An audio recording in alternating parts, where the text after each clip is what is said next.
He performs wonders that cannot be fathomed, miracles that cannot be counted. Job 9, verse 10. There's something deeply unsettling about unanswered questions. As human beings, we're wired to make sense of things, even when we're missing key pieces of the puzzle. We draw connections where none may exist, not because we know the truth, but because certainty comforts us. The unknown makes us uneasy, so we fill the gaps with assumptions that help us sleep at night. But sometimes those assumptions do more harm than good. This tendency isn't new. It's woven into the ancient story of Job, a man whose life unraveled in unimaginable ways. His friends, though well-meaning, became examples of how easy it is to mistake partial truths for the full picture. Take Bildad in Job chapter 8. He passionately declared that God is just, and he was right. But then he made the leap. If Job is suffering, he must have sinned.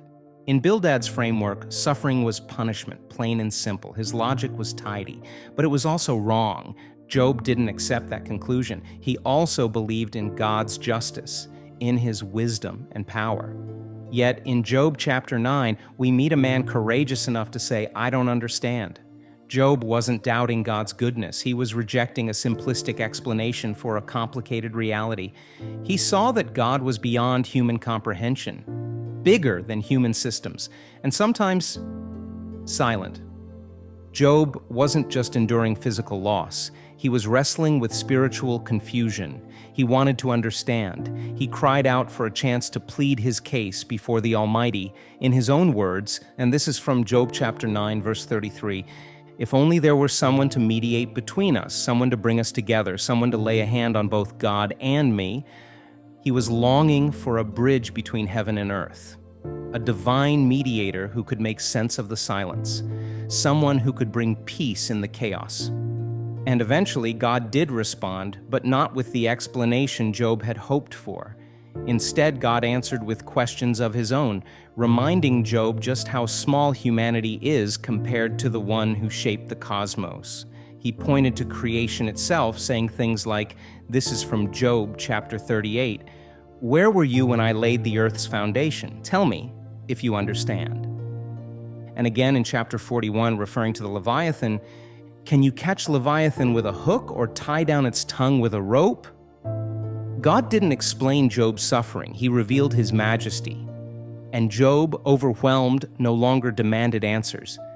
He saw that trust was greater than knowledge and reverence more powerful than reason. But the story doesn't end in silence. God restored Job's life not as a reward for endurance, but as an act of grace. Still, Job never received the why behind his trials. He had to live with mystery, and so do we. Yet today, we have something Job only hoped for. He longed for a mediator, someone who could reach across the divide, and now we know him. Jesus Christ didn't come to explain away every pain. He came to walk with us through it, to stand in the gap, to be that bridge between a holy God and a hurting world. The Apostle Paul would later write in 1 Timothy chapter 2, verse 5, "For there is one God and one mediator between God and mankind, the man Christ Jesus. Through him, we are not left alone in the silence. Through him, we are assured that even when we don't have all the answers, we are still held in love." So when life doesn't make sense, and sometimes it won't, we don't have to rely on fragile assumptions or comforting lies. We can lean on Christ. He may not always give us the why, but he always gives us himself. And in the end, that presence is more healing than any explanation could ever be.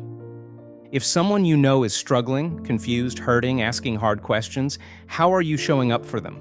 Are you offering neat answers, or are you offering the quiet, steady presence of Jesus? Because truthfully, we don't need every answer. We just need the one who holds them all.